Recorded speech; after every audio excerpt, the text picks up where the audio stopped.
DZRH, member, kapisanan ng mga broadcaster ng Pilipinas.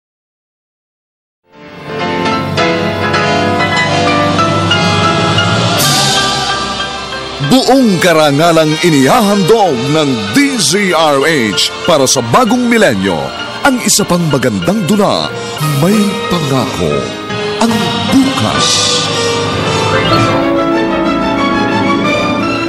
Bakit mo ko inalagaan at pinalaking parang tunay mong anak? Ipinaramdam sa akin ang pagmamahal ng isang tunay na ama. Dahil ba naawa ka sa akin? Hindi ko kailangan ng awa mo! May Pangako, ang bukas. Kasaysayan ng mga kaluluwang lupaypay na ang pusong hapong-hapo sa tindi ng malabis na pagdurusa. Subalit sa kabila ng lahat, huwag kalilimutang paglipas ng isang dapit hapon ay sisikat ang araw na magsisilbing tanglaw sa sinumang tinakasan na ng kawalang pag-asa. Dahil sa likod ng mga hinagpis ay may naghihintay na ligaya. Sa bawat kabiguan ay may makakamit na tagumpay, laki pang pangarap na sa bawat himaymay ng laman ay muling mabuhay ang dugong nananalaytay sa mga ugat at unti-unting mauusal ang mainspirasyong mga katagang. May Pangako, ang bukas. May Pangako, ang bukas. Isa na namang natatanging dulang pangradyo na inyong aabangan at kalulugdan, mag-iiwan ng mga magagandang halimbawa at aral. May Pangako, ang bukas.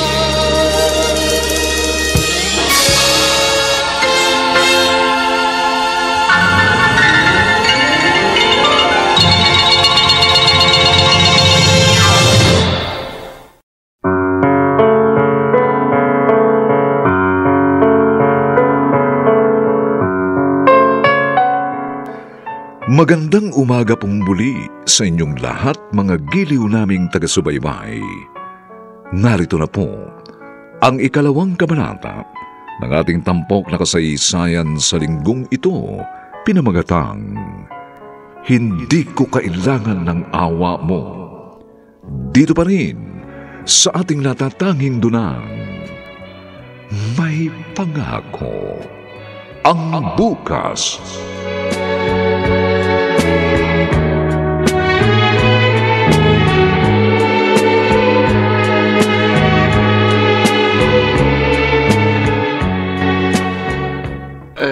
Naayos ko ng lahat, Mariano.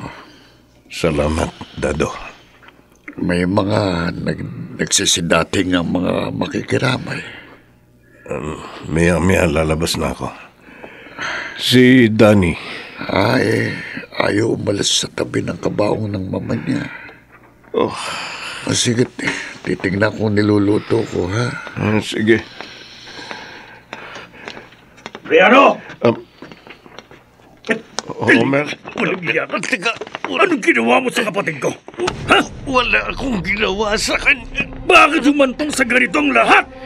Cardiac arrest ang dahilan ng pagkamatay niya. Dahil yun sa'yo! Dahil sa ginawa mo! Wala akong ginawa! Akala mo hindi ko alam?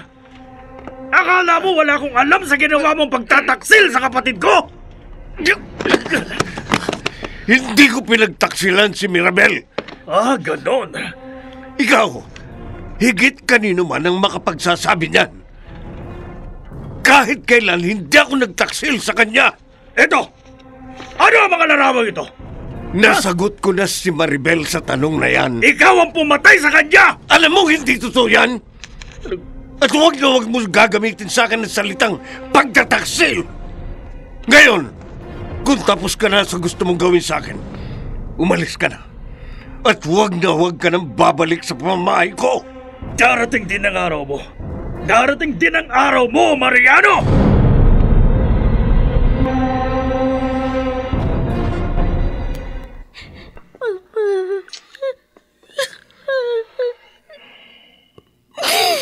Paano na ako?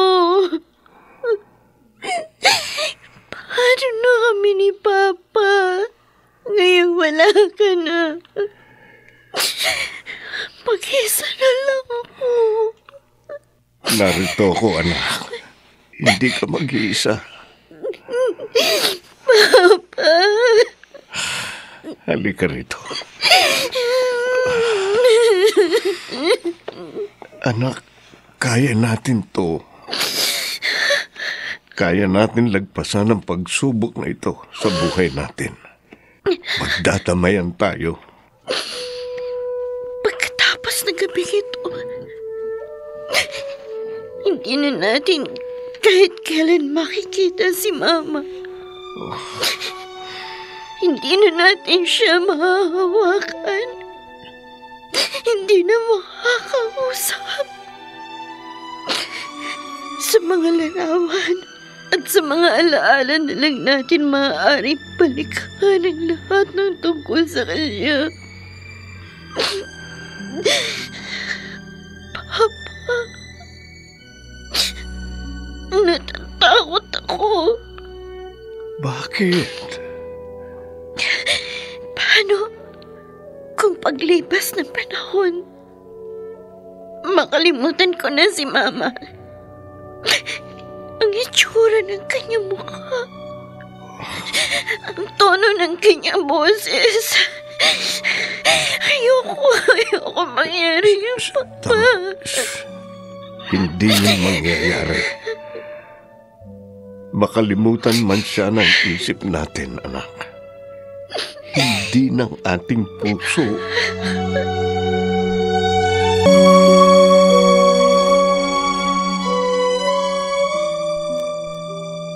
Paalam, Mirabel. Di sa hinagap. Hindi ko inakalang sa ganitong paraang ka mamamaalam sa akin. Sa amin ni Danny. Patawarin mo sana ako. Kung maraming pagkakataong naramdaman mong hindi ka mahalaga sa akin.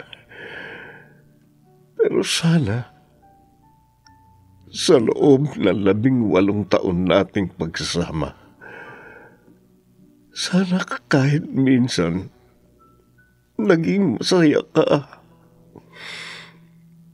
Kung hindi man dahil sa akin, kahit dahil kay Danny. Patawarin mo ako sa lahat ng mga pagkukulang ko sa iyo bilang legal mong asawa.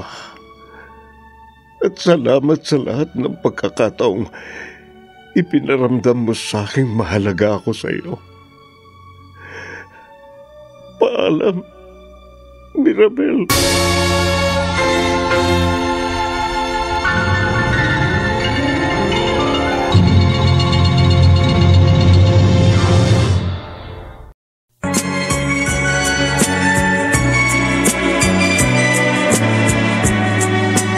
At ngayon, balikan natin ang tampok na kasaysayan sa ating dulang.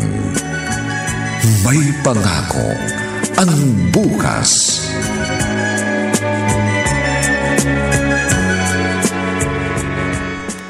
Oh, ipinagluto kita ng paborito mong buttered shrimp. Thanks, Chong. Mabuti at nakikita na kitang umingiti. Kahit paunti-unti, sinusubukan ko na. 1 taon na rin wala ng mama mo. Oo nga po. Ang bilis ng panahon. Teka. Sa anibersaryo niya, anong gusto mong lutuin ko? Palitaw? Palitaw? Paborito niya yung merienda eh. O siya, sige. Gagawa ako. Salamat po. Salamat sa pagluluto para sa amin ni Papa. Pagkain na lang ang pinagkukunan namin ng comfort ni Papa ngayon. Lalo na ako. Kagaan din ang lahat ng bigat na pinapasan mo, Danny. Sana nga po.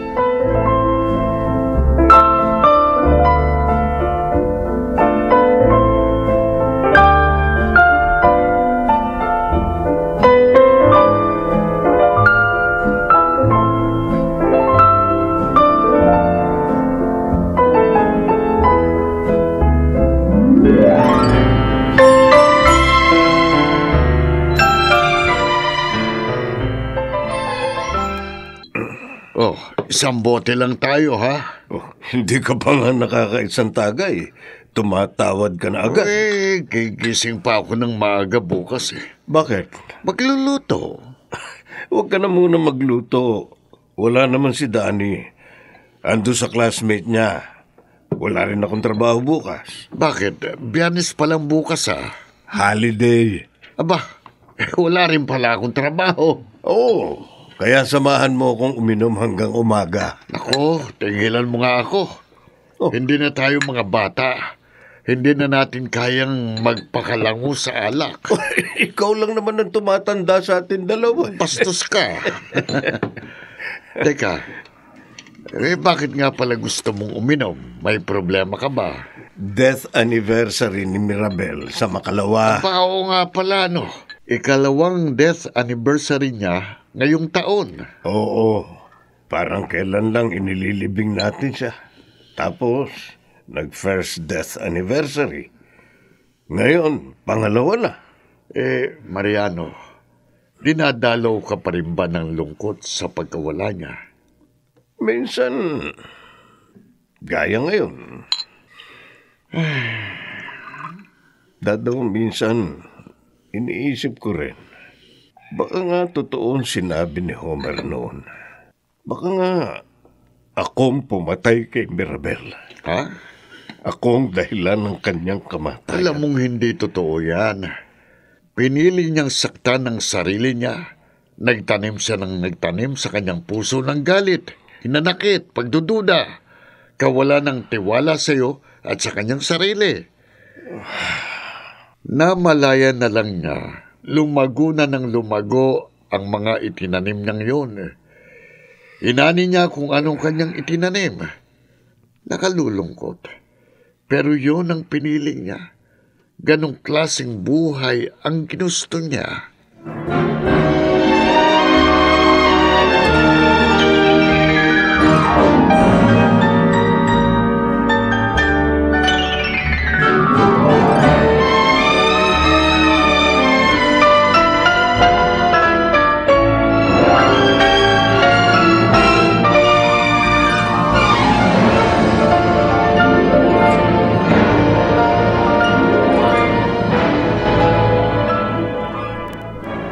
Hi, Ma.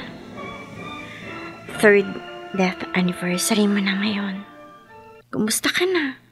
Masaya ka ba sa langit? Kami ni Papa, okay naman kami. Ay, Ma, siya nga pala. Graduate na ako. Soon, magkakaroon na ako ng trabaho, Ma. Sayang, wala ka. Plano ko pa namang i-treat kayo ni Papa sa unang salary ko. Kaya kami na muna ni Dado ang ititreat niya, Mirabel. Oo, Ma. Mukhang uulan. Oo nga pa. Tara na. Bye, Ma. I miss you. I love you.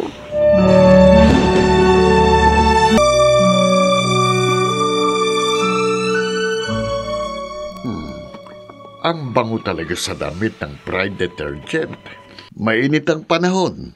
Tiyak na matutuyo agad itong mga damit ko. Dado! Ay, Homer. Bakit parang gulat na gulat ka? Akala ko'y nasa abroad ka. O, si Daddy. Ay, nasa kwarto niya. Sandali tatawagin ko, ha? Tito Homer? Oh, yan ang pala. Danny, hinahanap ka ng tito mo. O, sige. Maiwan ko muna kayo, ha? O, sige. Tito, pasok kayo dito sa loob. Mainit dyan. Oo. Ano, kumusta ka na? Kumusta ka naman dito sa bahay na ito? Maayos naman po ako. Umuwi pala kayo. Oo. Tapos na ang kontrata ko. Ibig sabihin, hindi na po kayo babalik sa abroad? Depende. Umalis kayo 1 buwan matapos ilibing si Mama, hindi ba? Oo. Balita ko, Danny, may trabaho ka na raw. Oo, Tito. Thank God nakakuha ka agad ako ng trabaho. Sus, matalino kang bata. Baka nga pag-agawan ka pa ng mga kumpanya. Alam mo ba nang mana ka sa mama mo? Matalino. Kaya tiwala akong kayang-kaya mong matupad ang mga pangarap mo sa buhay. Para naman sinasabi mo na hindi ako nagmana kay Papa. Siya nga pala. Asan ang papa mo? Nasa trabaho pa po. Wala ka bang napapansin sa kanya? Ano ibig niyo sabihin? Wala ba siyang sinasabi tungkol sa pag-aasawang muli?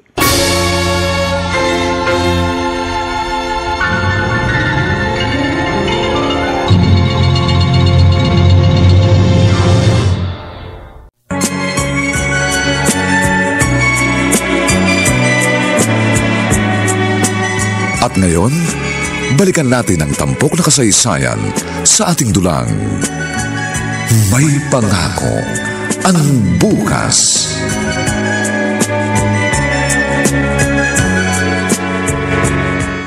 Mariano, paano kung hindi ako matanggap ng anak mo? Mabait si Danny. Alam kong mauunawaan niya ako. Isa pa, 3 taon na mula nang mamatay si Mirabel. Kinakabahan ako. Kailan pa kita ipakikilala sa kanya? Kung ikakasal na tayo, di lalong magugulat yun. Bakit ganitong nararamdaman ko? Parang mali ang gagawin natin. Pakiramdam ko ba nagtataksil tayo sa iyong asawa? Alicia, kailangan ko bang ulit-ulitin sa'yo na patay na si Mirabel? Oo nga, patay na si Mirabel. Pero hanggang ngayon, talaga pakiramdam ko mali na magsama tayo. Nasa isip mo lang ang lahat ng yan. Ang mabuti pa, mag-ayos ka na.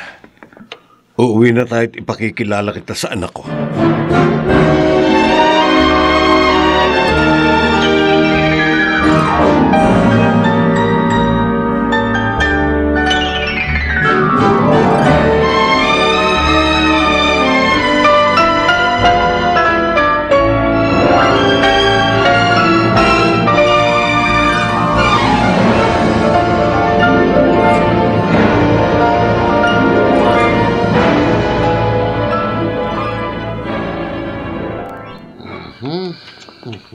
Jong, magdadalawang minuto na ako naghihintay sa tira nyo. Grabe, napaka-competitive niya naman. Alam mo bang hindi pa sa akin nanalo sa chess ang papa mo? Kaya ayaw niyong matalo kayo sa anak niya. Tumpak! Grabe, bilisan niyo na. Kaya muna. Huwag na kayo mag-analyze dyan. Teka. Mariano, narito ka na pala. Pa! Good evening. Alicia? Kuya Dado, narito ka rin pala. Pa? Danny, ang tita Alicia mo. Hi, Danny. Who are you? Why are you here? Isinama ko siya dahil gusto kong makilala mo siya. Dahil? Bakit? Bakit kailangan ko siya makilala pa? Teka, maghahanda lang ako ng hapunan. Maiwan ko muna kayo. Siya ang magiging stepmother mo. Ano?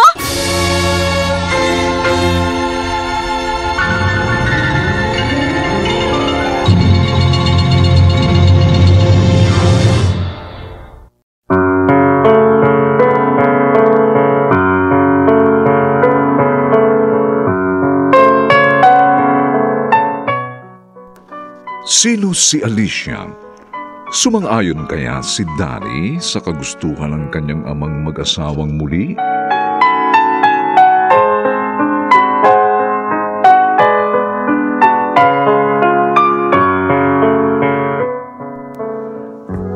Mga nagsiganap: Jenaline Dana Cruz, Maynard Landicho Jr., Phil Cruz, Lionel Benjamin, Rosana Villegas, at si Chiquit del Carmen Amor sa papel na Danny. Nilapatan ang angkop na tunog ni Jerry Butia. sa musika ni Buboy Salong.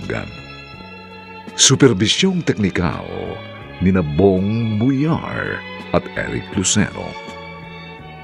Ang kasaysayang ito'y mula sa panulat ni Rita Labanon at sa madamdaming direksyon ni Roberto Bobby Cruz. Ito po ang inyong kaibigan June Martin Legaspi, nag-aanyayang huwag po ninyong kaliligtaang sundan at pakinggan ang mga susunod pang papainit at madamdaming kabanata ng kasaysayang ito. Hindi ko kailangan ng awa mo. Dito pa rin sa ating natatanging dunang, may pangako ang bukas.